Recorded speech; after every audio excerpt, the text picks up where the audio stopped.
Music moves people, even when they don't realize it.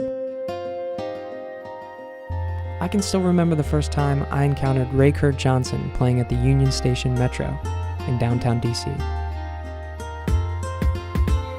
As I boarded the escalator, I was completely engrossed by my thoughts, issues that arose throughout the day, dominating my mind to the point that I barely noticed what was happening around me.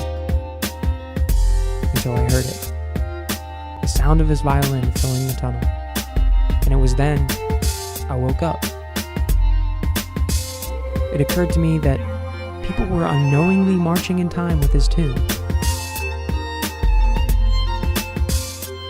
Typically, I take to the left on the escalator, in a frenzy to make it home as quick as I can.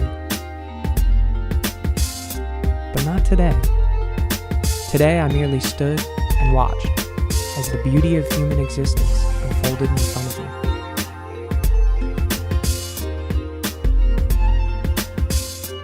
I didn't know it then, but soon I would begin a journey that would change the way I heard music, saw people, and even the way I viewed life itself. One thing I knew for certain. I had to get in contact with this musician, and at the very least, try and capture what I was feeling at that moment. Alive. Ray Kurt Johnson is a classically trained violin, viola, voice, and piano entertainer, performer, and producer. He has been performing on the street for over 20 years. In addition to performing all over the world in symphonies and orchestras, Ray Kurt has fought for the rights of the live performing artist as a member of countless programs and groups that triumph live music in public spaces. Underlying nearly all of Ray Kurt's activity is a growing love and awareness for music, life, and his home, Washington, D.C. Why then has he been heckled, harassed, and even arrested in a place where he shows nothing but love and respect? Here's a man that has found his path to life, liberty, and happiness in the place that declares the pursuit of it so adamantly, and yet he's being arrested for playing music.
Fine day in America.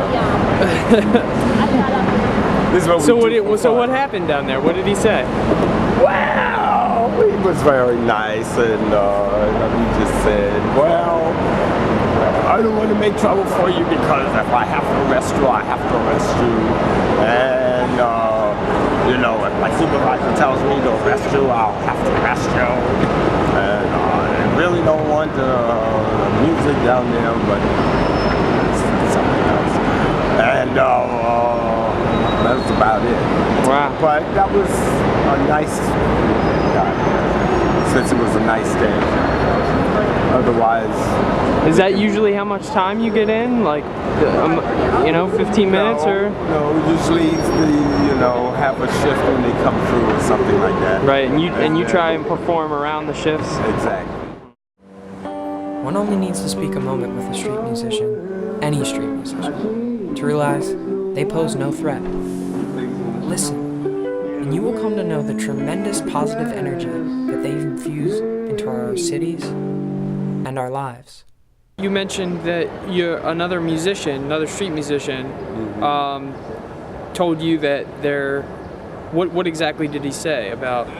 Well, that they were wanting people to call in, or if they want to come and audition, and from what I've heard from the other years that they've tried this, it's pretty limited because they don't want you to take tips for whatever reason. They say they pay, but if they pay, they only will do that one time. And so that's... What do you mean one time? Well, they perform maybe once, or there's one group that they hire a few times. This doo-wop group, and they've done okay, but then they don't.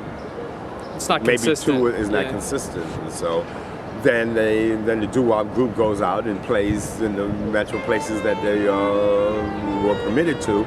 And then I've heard subsequently they got arrested for it. Even after they've been sanctioned. Exactly.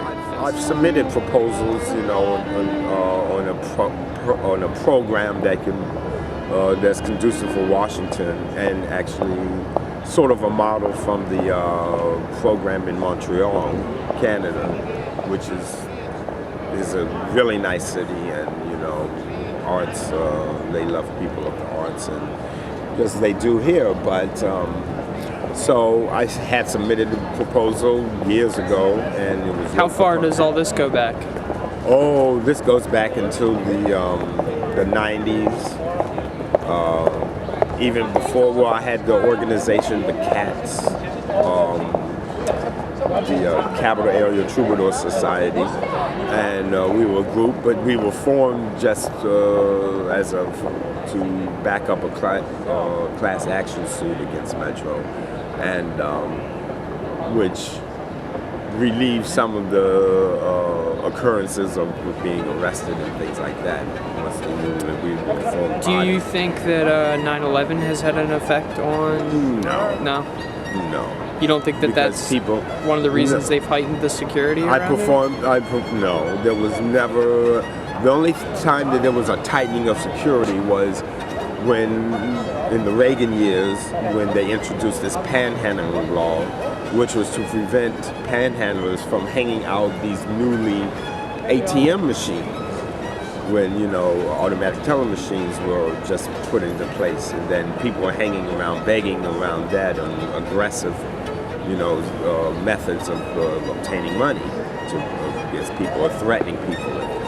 And that's what it was for, with the Reaganomics and that depression, where you had people released from mental institutions with nowhere to stay. So there's the homeless issues and crazy people on the street. So musicians fell into that category as just some crazy people that are homeless out on the street.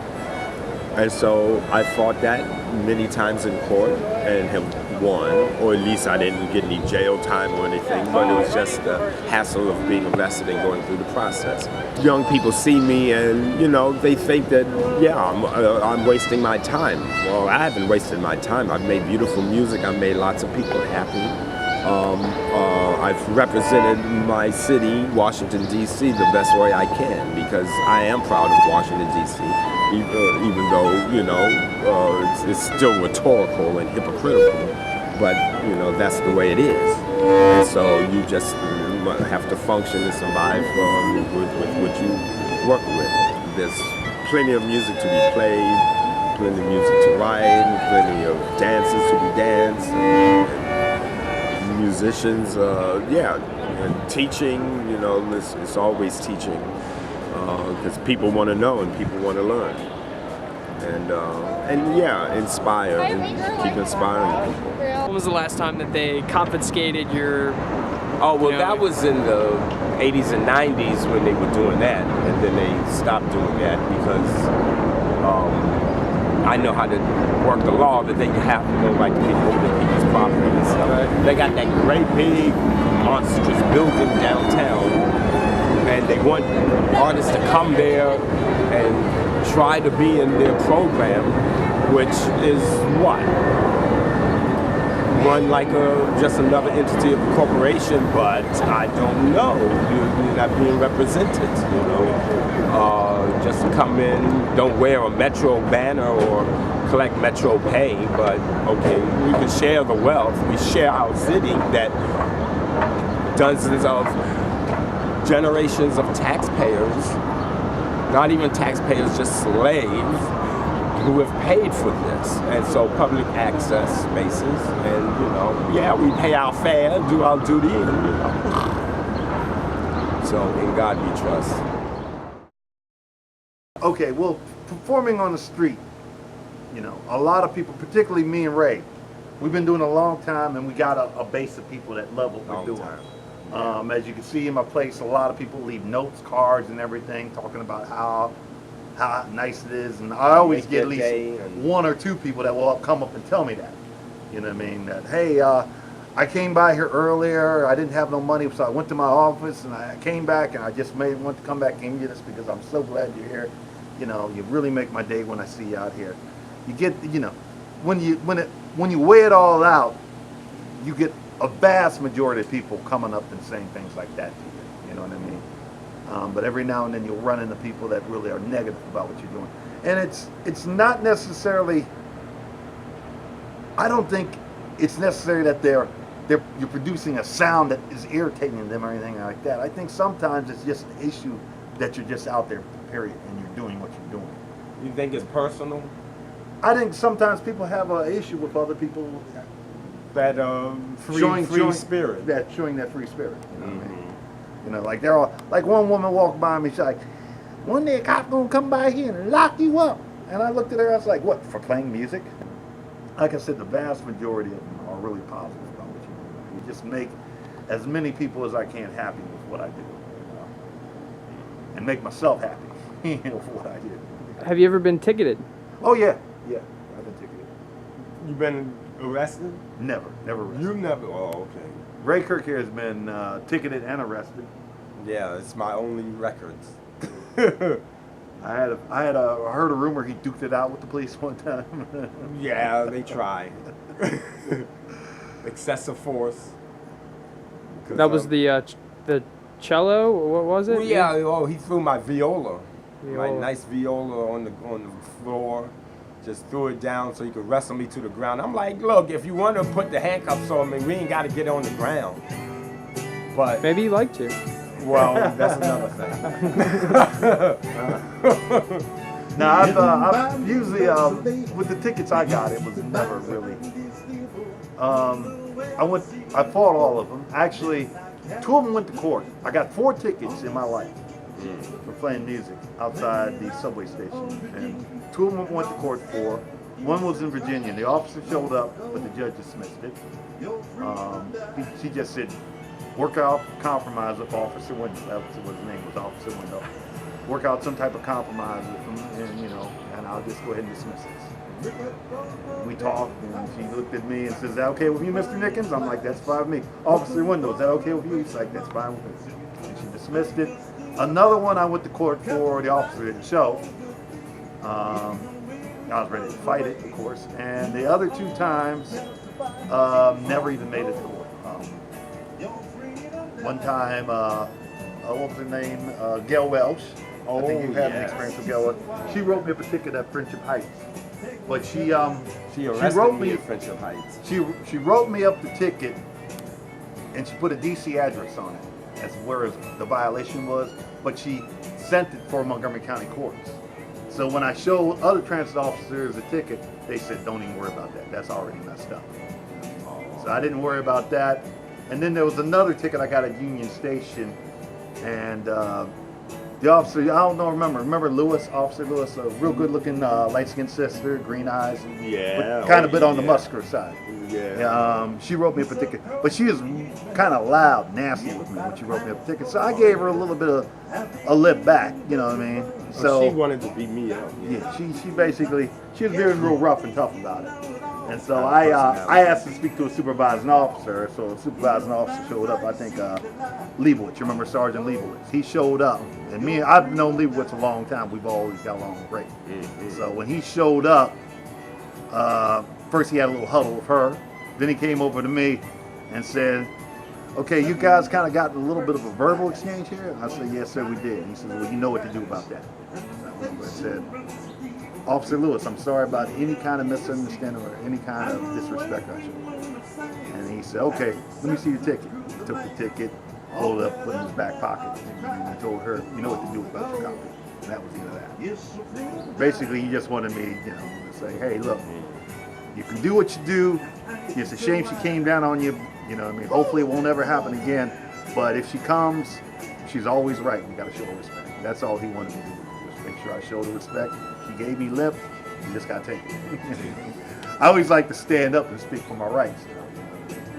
Because she said, this is what she said to me that kind of TV off. She's like, you can't be out here doing this. You need to get a job. That's what she told me. Oh. That's what Officer Lewis told me. She said, you need to get a job. She's social like worker that. now. So I just, that, and with that point, I started laying into it a little harder. You know, she said that.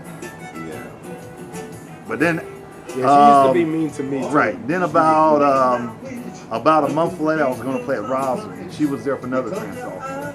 So before I got to the gate, I went to her and said, oh, Officer Lewis, do you mind if I sit up there and do my thing at the borderline? And she came up to me, she grabbed my hand, she rubbed it down. You go ahead and do your thing. Kind of in a sweet type way. I guess me and Officer Lewis were cool now. Now I hear she's a lieutenant now. She got promoted to lieutenant detective. Oh, that's why we don't see her no more. Right. Lewis too. Lewis is detective now too. Undercover. You know me, I always keep on the up and up what's happening with these transit police. Yes. Because I go up and say, hey, whatever happened to so and so? You're like your nemesis. What was her name, McClure? Yeah. Like me and McClure got along great, but she didn't like you at all. No. She says, I'm going to lock you up every time I see you. See, I say, I'll be well dressed for you, ready. I'd see McClure and she'd be like, hey, I'm going to 7-Eleven. You need anything? She'd come back, buy me Gatorade, and stuff like that, man. A couple of Snickers bars. She was cool with me. I never had it that good. Wow. But yeah, but I've had two cases that have gone to trial. And I even told them to bring on the jury. And then after they noticed how much money they were spending on to go that far, then they dismissed it. As they say, you know, you can't play here and you need to go somewhere else and play. And well, there's a whole world, but why should I not be able to function in my own hometown? Be it that it is the nation's capital and of the nation, capital of the free world. Right? Right. Okay.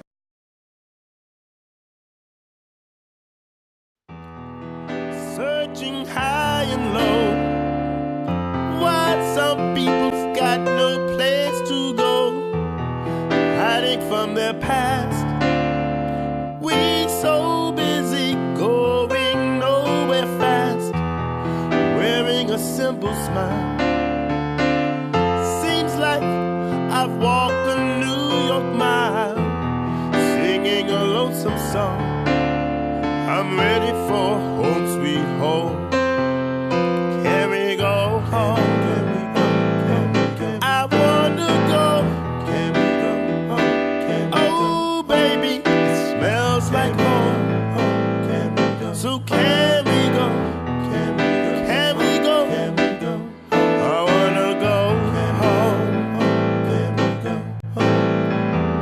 Can we go home? Can we go home? Fresh as a summer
from my people's heart.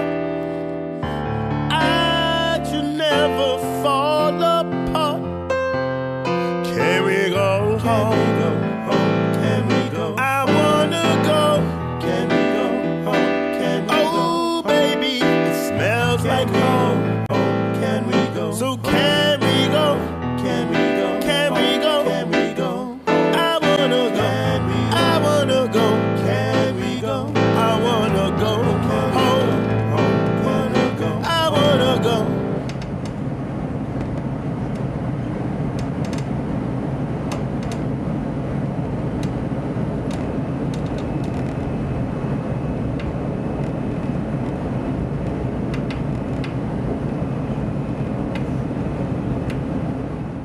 I still get tickets once in a while, which don't register on the computer as like a warrant for of my arrest. I haven't paid them. I'm saying this on camera, but anyway. Well, I mean that's important because that means that it's not even. It doesn't even really matter. Well, you know, that's it's like the thing. it's just a job for somebody to have to come by and say something to you and Yes, feel but like then should one day one of them get registered on there and then they arrest me because there's a warrant, and then I'll have to go through the process and drag them into court again, and then I'll file my harassment suit with all the tickets that I have, and then try to overturn the law if possible. But I mean, well, whatever law that supposedly panhandling that's that banned for a musician as such. A person of indigent means. I'm not of indigent means, and neither are the others out there. But that's where it is right now, is just open in the air. And but the fiddler plays on. And I'm constantly going to New York and playing in that program and this new program in Times Square, which is really very good. So basically you're just going to other places to play. I mean, Yes. I think that's important. The music is not staying here because Right, no, I mean, I'm not going anywhere. I mean, I'm a native Washingtonian.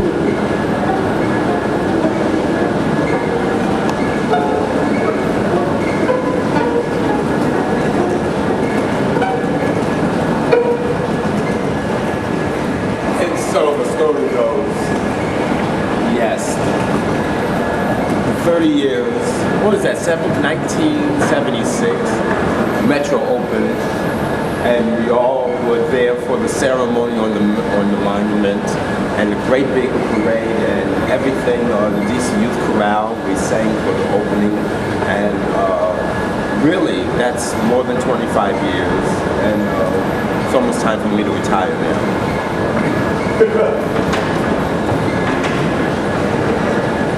Without a pension.